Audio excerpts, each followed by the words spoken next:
দাদা সব আয়োজন কিন্তু একেবারে গোছানো হয়ে গেছে। এরকম লক্ষ্মী মেয়ে থাকলে আর কিছু লাগে বলো?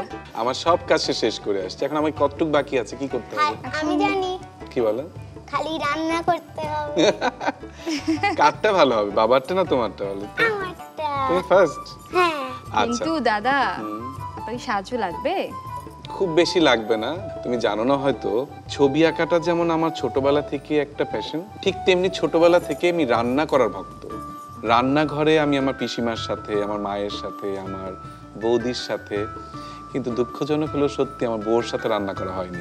কারণ বিয়ে করার পর থেকে অনেক ব্যস্ত, আসলে রান্নাঘরে সময় কাটানো হয়। অনেক ভাবি শুক্রবার দিন একটু রান্না করবো বা ওকে একটু হেল্প করবো, কিন্তু আসলে ওইভাবে হয়ে ওঠে না, সময়টা পাই না। বাসায় থাকলে হয়তো ওদের নিয়েই থাকি, কিন্তু সবাই জানে যে বিপ্লব স্যার রান্না করতে পারে। তাহলে আমরা রান্নাঘরে চলে যাই। হ্যাঁ, দেরি না করি, ঠিক আছে। যাই চলো। কি সুন্দর সব রং। দাদা কি রান্না করবেন আমার জন্য? সবকিছু দেখেই বোঝা যাচ্ছে এটা কি হতে যাচ্ছে। এটা হচ্ছে 5 ফোড়ন দিয়ে একটা লাবড়া করব। দেখে নিচ্ছি লাবড়া তৈরি করতে কি কি উপকরণ লাগছে। লাবড়া তৈরি করতে যে যে উপকরণ লাগছে: মিষ্টি কুমড়া, বেগুন, পেঁপে, আলু, পটল, ফুলকপি, শিম, গাজর, কাঁচামরিচ, আদা বাটা, হলুদ গুঁড়া, মরিচ গুঁড়া, জিরা গুঁড়া, 5 ফোড়ন, শুকনা মরিচ, গরম মশলা, নারকেল, চিনি, লবণ, তেল ও ঘি। দাদা তাহলে তৈরি রান্নার জন্য? একদম তৈরি আছি। প্রথমে ঘি দিয়ে নিচ্ছেন। প্রথম ঘি দিচ্ছি। আমি দেখি। তেজপাতা দিয়েছি বাবা, দারুচিনি, পরে এলাচি, কাঁচামরিচও দিয়ে দিচ্ছি।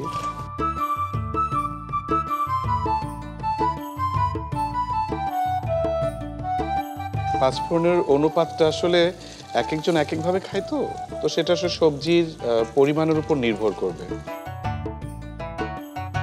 নাস্তার সাথেও এটা লুচি দিয়ে, পরোটা দিয়ে খুব ভালো লাগে। তারপর মালপোয়া যেটা করি আমরা জন্মাষ্টমীর সময়, ওখানেও এটা বানানো হয় আর কি। এটা সুন্দর একটা সুবাস পাচ্ছি আমি। জিরাটা দিয়ে দিচ্ছি। জিরের গন্ধ আবার অনেকে খুব একটা সহ্য করতে পারে না।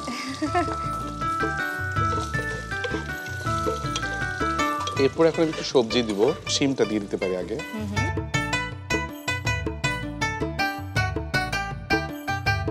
পটলটাও দিব।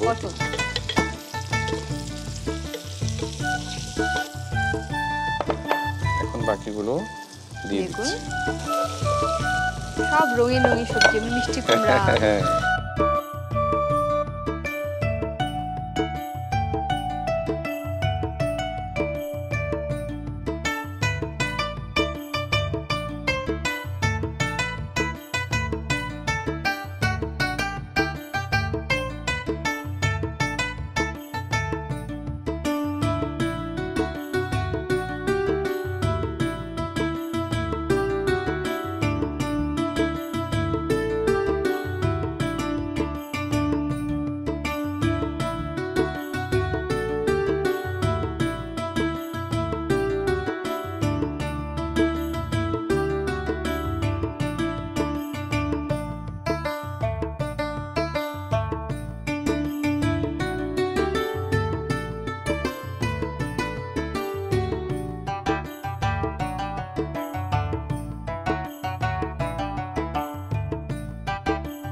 আমি শেষে একটু ঘি দিলাম, যেহেতু শেষের দিকে রান্নার ওই গন্ধ, হ্যাঁ, সুগন্ধটা থেকে যায়।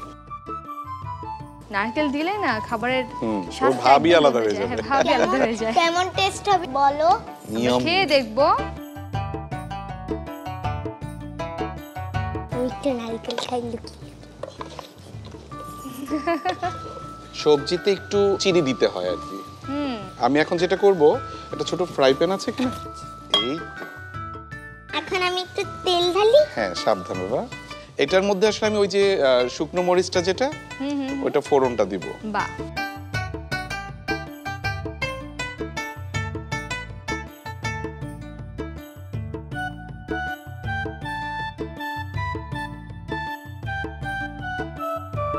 এটা আসলে প্রথম দিকেও দেওয়া যায়, যখন আমি তেলটা দিলাম ওই সময়ও দেওয়া যায়, আবার পরেও দেওয়া যায়। আমি পরে দিই, আমার কাছে মনে হয় কি যে রান্নাটা তখন শেষ হয়ে আসে, তো একদম টাটকা যে গন্ধটা আছে, পাঁচফোড়নের গন্ধ আছে তো, শুকনো মরিচ, কাঁচা মরিচ, ওই গন্ধটা আমার কাছে ভালো লাগে পরে দিলে, সেই জন্য আমি পরে দিই।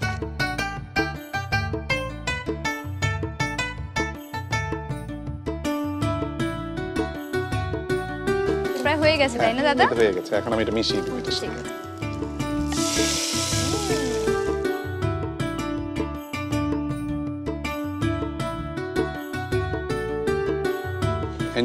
এটার সাথে যদি এখন একদম ফুলকো লুচি অথবা একদম ডুবো তেলে পরোটা হয় তাহলে কিন্তু সেই হবে।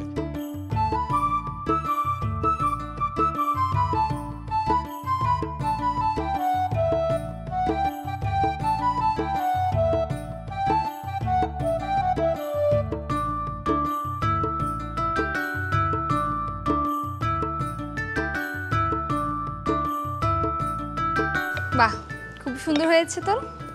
দেখে নেব তাহলে লাবড়া তৈরির প্রস্তুত প্রণালী আরেকবার। লাবড়া তৈরি করার জন্য একটি সসপ্যানে ঘি গরম করে নিই। ঘি গরম হয়ে এলে এতে তেজপাতা, দারুচিনি, এলাচ, কাঁচামরিচ এবং 5 ফোড়ন দিয়ে খানিকটা ভেজে নেই। এবার এতে জিরা গুঁড়ো দিয়ে একে একে শিম, পটল, বেগুন, মিষ্টি কুমড়া, গাজর, আলু, ফুলকপি, পেঁপে, আদা বাটা এবং হলুদ গুঁড়া দিয়ে ভালোভাবে নেড়ে নেই।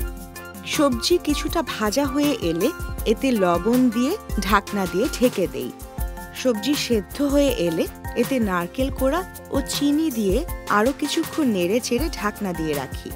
অপর একটি চুলায় ফোড়নের জন্য একটি ফ্রাইং প্যানে তেল দিয়ে তেল গরম হয়ে এলে এতে শুকনা মরিচ, 5 ফোড়ন ও কাঁচা মরিচ দিয়ে ভেজে নেই। এরপর এই মশলার ফোড়ন সবজির সাথে মিশিয়ে দেই।